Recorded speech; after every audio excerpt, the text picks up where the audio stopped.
Hello guys, and welcome back to my channel, Writing Practices.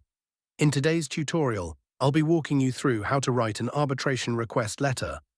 This kind of letter is especially important when you're dealing with a contractual dispute that couldn't be resolved informally, and you're ready to take it to a formal process like arbitration.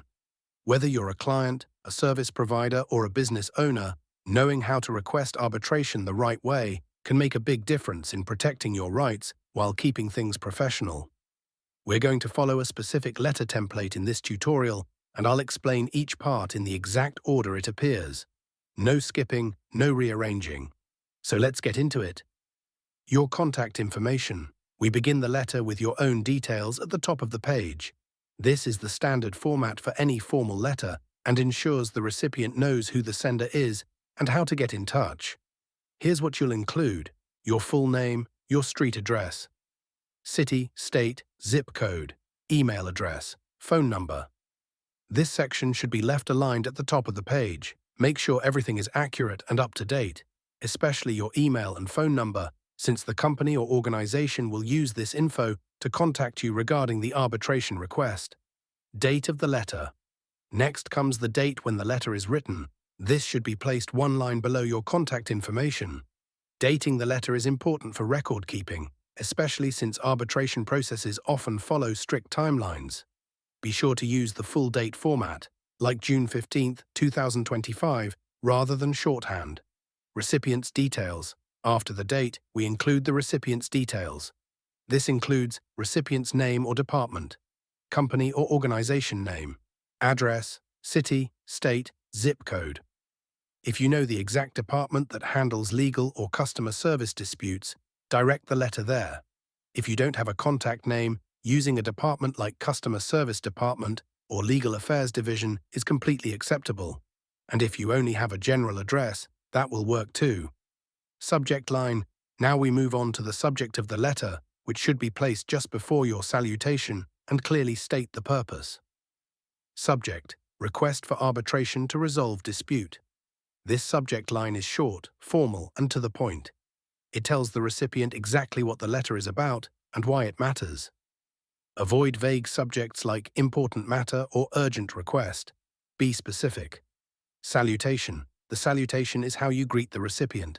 You'll use "Dear recipient's name" or "to whom it may concern." If you know the specific person you're writing to, such as a legal representative or department head, always include their name. If not, "to whom it may concern" is a safe and professional fallback. Opening paragraph, stating the request for arbitration. The first paragraph of the body introduces your request and establishes the context of the dispute. I am writing to formally request arbitration to resolve a dispute that has arisen between myself and company no individual name, in accordance with the terms outlined in our agreement, dated insert date of agreement, if applicable. Here, you're making it clear that you are requesting arbitration, not just lodging a complaint. You're also referencing the contract or agreement that includes an arbitration clause. If the contract doesn't have a specific arbitration clause, but you still wish to propose arbitration, you can still use this format. It shows initiative toward professional resolution.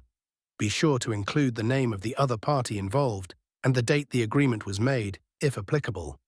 This helps establish a paper trail and shows that your request is grounded in a formal agreement. Second paragraph, briefly explaining the dispute. In the next paragraph, you'll describe what the dispute is about and mention any prior efforts you've made to resolve it. The matter in question involves briefly describe the nature of the dispute, such as delayed payments, breach of contract, service delivery issues. Despite attempts to resolve this issue through direct communication, we have been unable to reach a mutually acceptable resolution.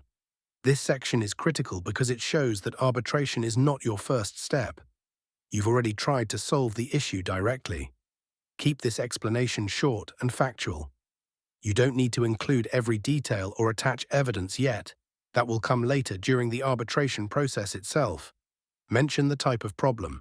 For instance, maybe it was a delay in delivery, or a dispute over payment terms, or a breach of service agreement. Just one or two sentences is enough to provide context. Third paragraph, justifying the request and willingness to cooperate. This next section emphasizes why you believe arbitration is appropriate and your readiness to participate in the process. I believe that arbitration provides a fair and efficient method for settling this matter and avoiding further escalation. I am prepared to participate in good faith and cooperate fully with the arbitration process. Please advise on the next steps, including the selection of an arbitrator and scheduling. This paragraph shows professionalism and good intentions.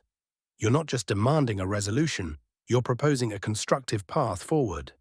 It's important to say that you're willing to participate in good faith. This signals to the recipient that you're not hostile, you're cooperative and willing to work toward a mutually acceptable outcome. You're also asking for specific next steps. That's helpful because it encourages the other party to respond with a clear plan. Whether that's selecting an arbitrator, suggesting a date, or giving you a timeline. Closing paragraph. Polite ending and appreciation.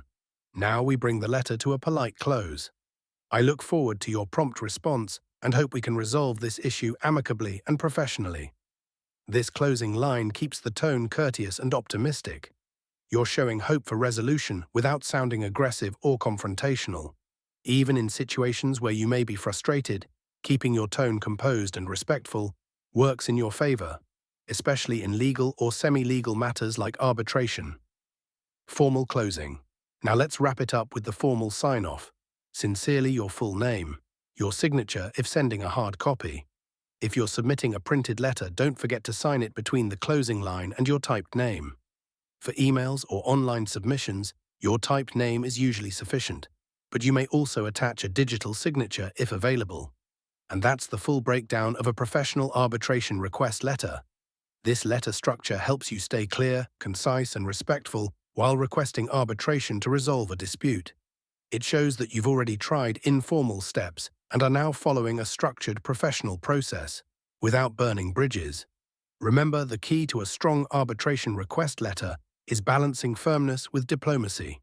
By presenting your request in an organized and respectful tone, you increase your chances of being taken seriously, and you might even resolve the issue quicker than expected. If you found this tutorial helpful, please give it a thumbs up, and don't forget to subscribe to Writing Practices for more tutorials just like this. Drop your questions or future topic suggestions in the comments below. I always love hearing from you guys. Thanks for watching, and I'll see you in the next one.